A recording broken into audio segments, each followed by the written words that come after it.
Quand on se promène à vélo dans les ruelles de Montpellier, on croise parfois des phénomènes étranges.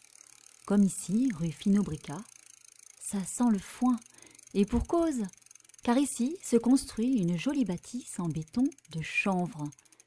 Curiosité oblige, allons demander quelques explications à Étienne Gentil, l'éco-entrepreneur de cette maison de ville et de chanvre.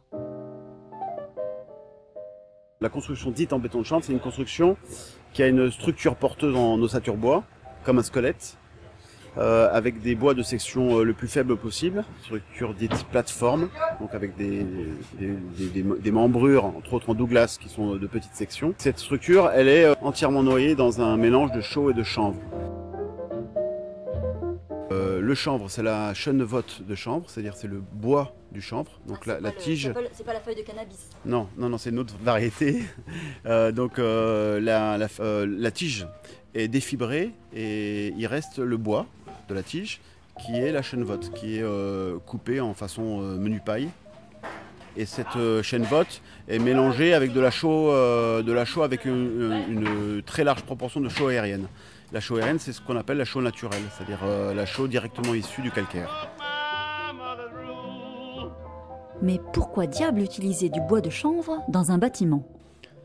On ne peut pas séparer le chanvre et la chaux, qui ont par ailleurs individuellement des propriétés intéressantes, mais ensemble, ils réalisent un complexe qui est un bon isolant, mais qui a deux propriétés fondamentales qui confèrent à la maison d'habitation un bien-être, très grand bien-être, et puis des propriétés bioclimatiques. Donc la première, c'est qu'elle est capable elle a de l'inertie, donc elle est capable d'emmagasiner de la chaleur ou de la fraîcheur. Ça, c'est une des propriétés. Et l'autre propriété, qui est probablement la propriété la plus importante, elle est capable d'absorber l'eau qui est dans l'air, ambiante, à l'extérieur ou à l'intérieur de la maison, sans moisir, et des quantités très importantes d'eau. Elle a un rôle de régulateur hygrométrique. Ça veut dire que vous allez avoir une maison dont l'hygrométrie sera relativement constante. Et il faut savoir que le confort dans une maison est essentiellement dû à l'hygrométrie. C'est-à-dire que si l'hygrométrie est bonne, on va avoir besoin de chauffer par exemple à 19 degrés, on va se sentir bien à 19 degrés. Alors que dans une maison où l'hygrométrie sera plus saturée, on va monter à 21-22 degrés. Et dans une salle de bain où il y a du béton de chanvre, eh ben, quand vous prenez une douche, eh ben, il n'y a pas de buée aux fenêtres ou sur le miroir. Il y a autre chose, c'est un matériau d'effusivité très douce. L'effusivité, c'est la sensation au toucher qu'on a sur un matériau. Si vous touchez du carrelage, vous allez avoir à même température plus froid que si vous touchez du bois. Et le béton de chanvre a cette douceur en fait. Elle a un excellent pouvoir d'isolation phonique et elle est capable d'adoucir les sons. Donc c'est une maison où on n'aura aucune saturation de son et pas de rebondissement. Et elle est capable d'absorber une partie des ondes électromagnétiques. Donc aujourd'hui on est saturé de millions d'ondes, et ben, elle est capable de les absorber. C'est un procédé qui permet d'avoir une maison beaucoup moins énergivore que les maisons dites traditionnelles, c'est-à-dire qu'on construit aujourd'hui à 90%, maison en aggloméré de ciment avec isolation polystyrène, laine de verre. Donc on aura une maison beaucoup moins énergivore, beaucoup plus réactive au vivant, ce qui est à mon sens essentiel. Ce n'est pas une maison inerte, c'est une maison vivante qui réagit au vivant. Et le bilan écologique est exceptionnel, puisque vous avez 3 matériaux prépondérants, le bois, le chanvre et la chaux aérienne. Le bois, quand il croît, absorbe du CO2. Le chanvre, quand il croît, absorbe du CO2. Et la chaux a un bilan quasi neutre, puisque quand elle est cuite dans les fours à chaux, le calcaire libère du CO2. Quand la chaux est mélangée à de l'eau, elle se calcifie, elle se carbonate, et elle absorbe rigoureusement le CO2 qu'elle a libéré. Le bilan est neutre.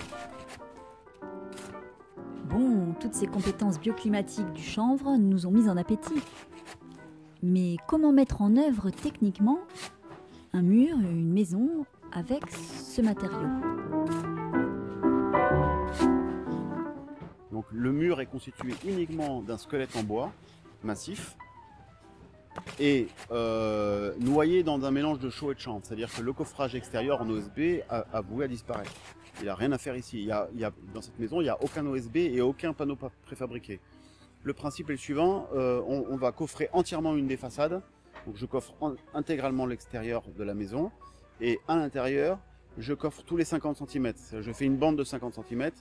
On déverse le mélange de chaux-chambre. On le tasse contre les branches et autour des ossatures. Et puis et après on décoffre successivement. On peut décoffrer sur l'heure. On coule, on tasse et on coffre.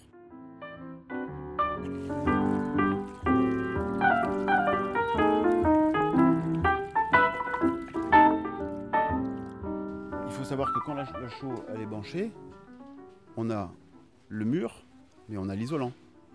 Et en fait, en extérieur, on fait un enduit à chaux. Et en intérieur, on fait un enduit de finition uniquement. C'est-à-dire quand on bâtit les maisons en agglo ou en briques, on bâtit, et après il faut faire le doublage, et après il faut faire le placo, je sais pas quoi, et la peinture. Là, on a juste un enduit à faire. Et au fait, combien ça coûte? Bon, ce qu'on dit, c'est qu'une maison écologique, c'est environ 20% plus cher. Mais c'est même pas un bon débat. C'est pas une maison jetable, c'est une maison saine. Sans compter qu'après, il y a les économies d'énergie qu'on réalise au cours de l'habitat. Ouais. Oui, il y a les économies d'énergie qui sont énormes. Là, on est vraiment dans une démarche quasi expérimentale, en tout cas, qui à la fois utilise des matériaux écologiques, mais en plus des techniques bioclimatiques. Comment on fait, Étienne Gentil, pour passer des mathématiques à la bâtisse bioclimatique? Bon, là, c'est une question très espiègle. Il n'a pas répondu à cette question, le bougre. Mais je sens qu'au fond, l'esprit de ce bâtisseur est régenté par un tempérament fortement engagé. Je me trompe? Je suis militant pour une forme de travail et de vie qui soit toujours en relation avec l'autre. Je fais aucun crédit aux fournisseurs pour ne pas rentrer dans un système que je pense pernicieux. Et je suis au crédit coopératif et à la nef. J'ai 2 véhicules dans l'entreprise, un petit camion électrique et une mobilette électrique. Que vous chargez au nucléaire? Ah non, jamais. Non, par Enercop, la coopérative d'électricité et d'énergie renouvelable. Et ce que je remarque aussi, c'est que l'odeur est très très agréable. Ça prend pas les sinus comme sur un chantier classique et ça sent vraiment bon le foin.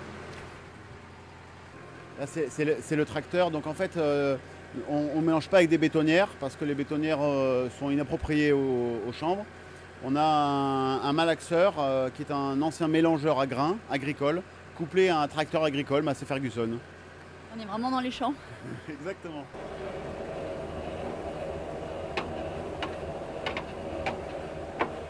Là on voit effectivement le moulin à grains qui mélange le chanvre et la chaux.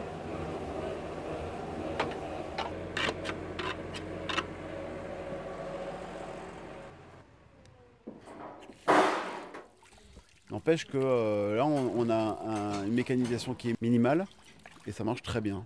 Et on déverse avec des brouettes et on aura mis 10 jours de travail pour bancher les 150 mètres carrés de la maison.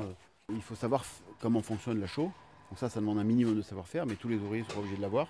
Ils peuvent éventuellement l'acquérir s'ils le veulent ou de toute façon participer à la construction. Le béton de chanvre, c'est pas du béton de ciment. Il faut quand même, à chaque sortie de bétonnière, vérifier sa texture, être toujours vigilant. La construction bois, c'est pareil, il faut savoir faire. C'est pas un mal de demander du savoir-faire. En fait, du savoir-faire et du savoir-être pour faire cette maison. Voilà, c'est ça.